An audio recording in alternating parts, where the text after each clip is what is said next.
The next time you encounter a beggar asking for alms on the roadside, take a moment to observe. In Andhra Pradesh, organized begging syndicates were found renting children for 300 rupees a day. Infants, sometimes just 8 to 9 months old, were drugged with sedatives to keep them silent all day. In Chennai, authorities busted a gang where women were dressed in saffron attire to beg near temples during the day and then changed into burqas to beg outside mosques in the evening.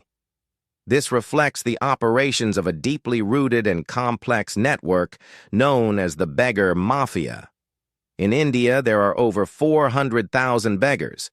Shockingly, 21% of them have completed at least high school, and more than 3,000 have diplomas or higher educational qualifications. Some beggars manage to earn surprisingly high amounts in a single day.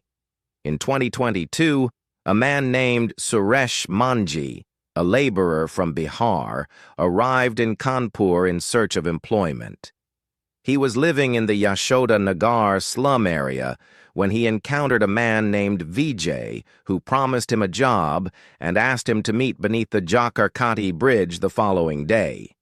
When Suresh reached the location, he was ambushed, had a cloth tied over his mouth, and was kidnapped. He was rendered unconscious with drugs, then blinded with chemicals injected into his eyes. His fingers were amputated, and his body was mutilated, all to make him appear helpless and fit for begging. A few days later, he was sold for 10,000 rupees to a woman.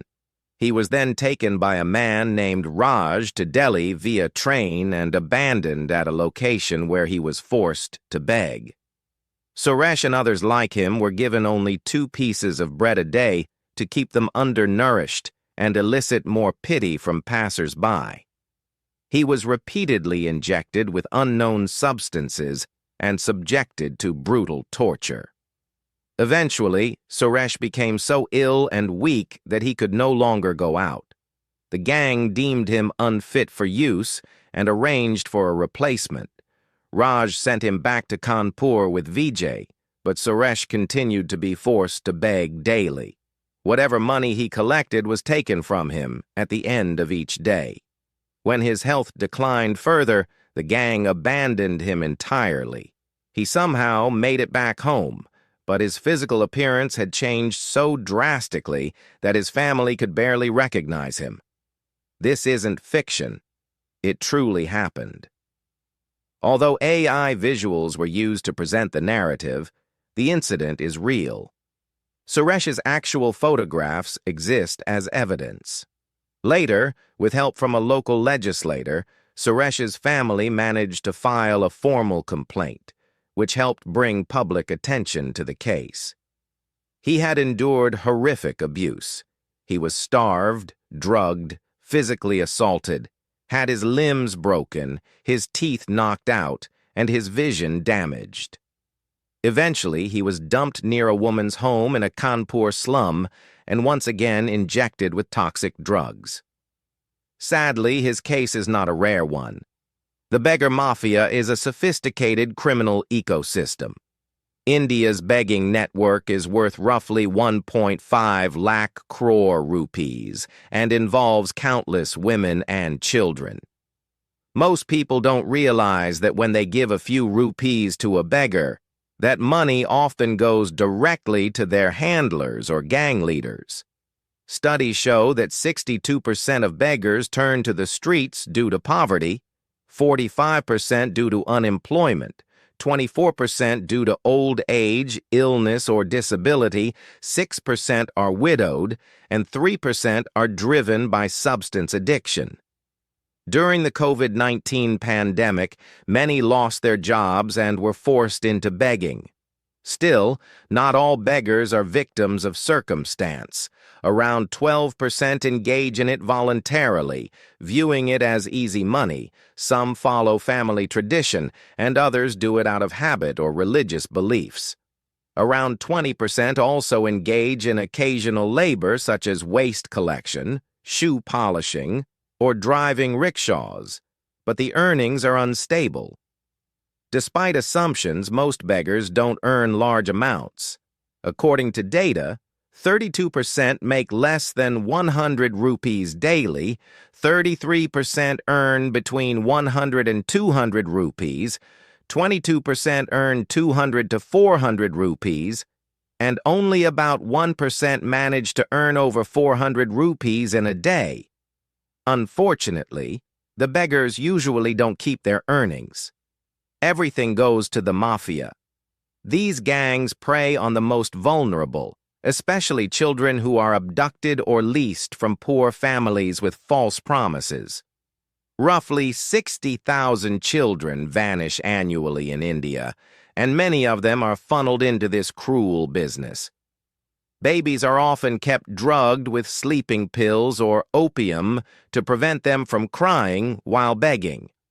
One Kolkata-based network made up of Indian and Bangladeshi members kidnapped boys from rural regions and forced them to beg at railway stations. Even infants were drugged with cough syrup. Children are intentionally underfed to look malnourished and increase sympathy from the public. What happened to Suresh is sadly mirrored in the lives of many children caught in this horrific Gangs system. divide the city into zones and know exactly which places, temples, mosques, bus stops, train stations, yield the most donations. Independent beggars who don't belong to a gang are often pushed out or harassed. Many gangs have ties with municipal workers and local police, paying regular bribes to continue operations without interference. Leaders within these syndicates even plan strategies around religious events, holidays, and local festivals where collections are highest. One elderly beggar from Chennai shared how their gang leader would collect all the money every evening, then distribute it evenly among the group, keeping his cut. The leader also decided daily locations and coached them on where to go during large events like weddings and functions. In one chilling example from 2010, a 13-year-old boy named Bhimappa recalled how he was once holding a baby while begging during a rainstorm. A woman, moved by the scene, gave him 100 rupees. The gang noticed this and turned it into a tactic, sending children with babies into the rain to earn sympathy. One baby, named Pooja, tragically died from hypothermia due to this cruel ploy.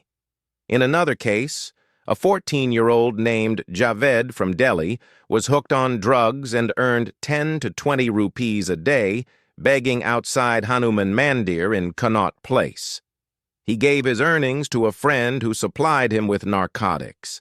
Gang leaders intentionally get children addicted to control them.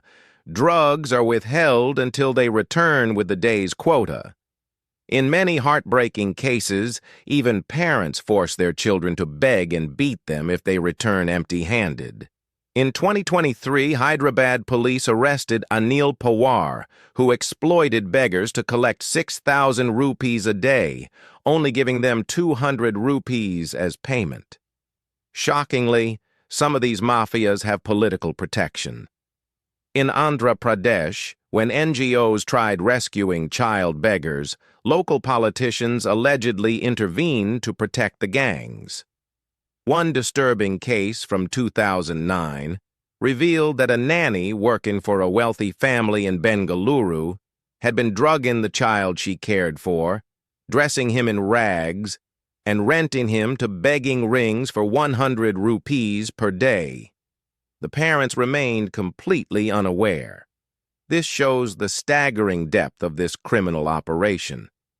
India's first law aimed at addressing begging, the Bombay Prevention of Begging Act, 1959, allowed for beggars to be imprisoned for up to 10 years. However, this law penalized the victims while ignoring the real perpetrators behind the scenes. In 2018, the Delhi High Court struck down several sections of the act as unconstitutional, arguing that most people don't beg by choice but out of survival necessity. Yet states like Maharashtra still enforce laws that criminalize begging. Rather than solve the issue, governments often choose to hide it.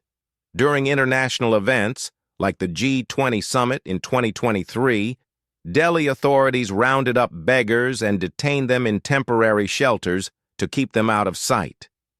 During Ivanka Trump's 2017 visit to Hyderabad, a temporary ban on begging was imposed. Ahead of the Commonwealth Games in 2010, hundreds of beggars in Delhi were forcibly relocated to other cities and instructed not to return until the event ended. But banning is not the solution. The answer lies in rehabilitation. Those who beg need to be provided access to shelters, healthcare, education, and skill-building programs. Delhi once had a facility for this called Rehabilitation Seva Sadan in Lampur village. It had the capacity to house over 10,000 individuals, but by 2017, no one was being sent there. In 2020, the Ministry of Social Justice launched a pilot initiative to make 10 Indian cities free from begging, including Indore and Mumbai. However, implementation issues emerged. In Indore, not just begging but even giving alms became a punishable offense. In 2025, a woman was charged simply for offering money to a beggar near a temple, making her the first person booked under the new rule. Similar policies were enforced in Bhopal. But the question remains, can we truly eliminate begging through bans alone? With rising unemployment, limited welfare access, and countless individuals with disabilities or no means of earning, where will they go? According to the 2011 census, 21% of India's beggars are at least 12th grade graduates, and over 3,000 have degrees. They don't beg out of desire, but because they have no choice. The Beggar Mafia exploits this vulnerability to the fullest.